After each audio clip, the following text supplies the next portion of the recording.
Oui, alors ça, complètement. TikTok et Instagram, de plus en plus, on peut les jumeler comme étant presque la même chose, ou des choses similaires. Twitter a pour le coup des codes qu'on peut retrouver très vite fait sur LinkedIn, mais c'est presque l'inverse. C'est des codes de LinkedIn qui évoluent en se copiant plutôt Twitter. Oui, et puis on pourra adapter le même contenu, sauf que effectivement, on va pas le dire de la même façon, parce que la ligne éditoriale, déjà, on le sait, sera très différente. Sur LinkedIn et sur Twitter, là où on a des opérations d'influence B2B, on le voit très bien, on va venir nous chercher effectivement sur des prises de parole qui sont vraiment très précises, sur des sujets vraiment très précis, liés à la tech, liés au content marketing, liés à la social data, etc. Mais on pourra le dupliquer effectivement et en parler sur Insta et TikTok, mais si on en parle de la même façon, on va faire chou blanc. C'est Théo Lyon qui m'a démontré ça avec son contenu. Il écrit un post LinkedIn sur une grande idée. Mettons, par exemple, nous sommes définis par les 3 opinions les plus impopulaires que nous avons, par exemple.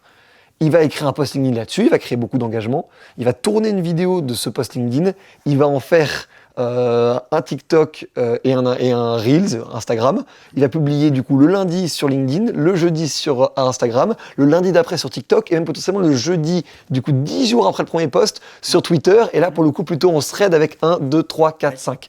Et donc du coup en fait c'est quasiment la même écriture, quasiment le même script, mais adapté avec des formats. Pour le coup là c'est vraiment le côté forme, le côté technique qui change. Et là où c'est très fort, et c'est là que je trouve que c'est brillant comme stratégie, c'est qu'en publiant à des jours décalés, je vais trouver son post intéressant mettons le lundi sur LinkedIn.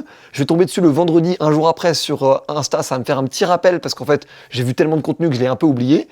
Le lundi sur TikTok, là, je vais commencer à vraiment imprimer et à comprendre. Et puis le jeudi d'après sur Twitter, là, c'est bon, j'ai assimilé l'idée parce que je l'ai vu 4 fois. Lui, ça a fait 4 fois plus de reach sur 4 plateformes différentes. Mais la vraie valeur, je pense, fondamentale de cette stratégie-là, c'est que la fin de l'histoire, au bout de la 4e fois, ça a imprimé en fait.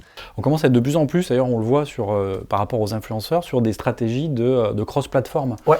Où finalement on va avoir un combo. C'est totalement la mienne pour le coup. C'est ça, hein. On va avoir un combo de 2 à 3 réseaux sur lequel finalement on va amplifier la prise de parole, sachant qu'on n'a pas exactement la même typologie de personnes non plus sur les différentes plateformes. Donc ça va jouer aussi. Alors complètement, et je pense qu'il y a aussi un truc qui n'est pas du tout mentionné là, mais qui est très important, c'est l'email et les communautés réelles.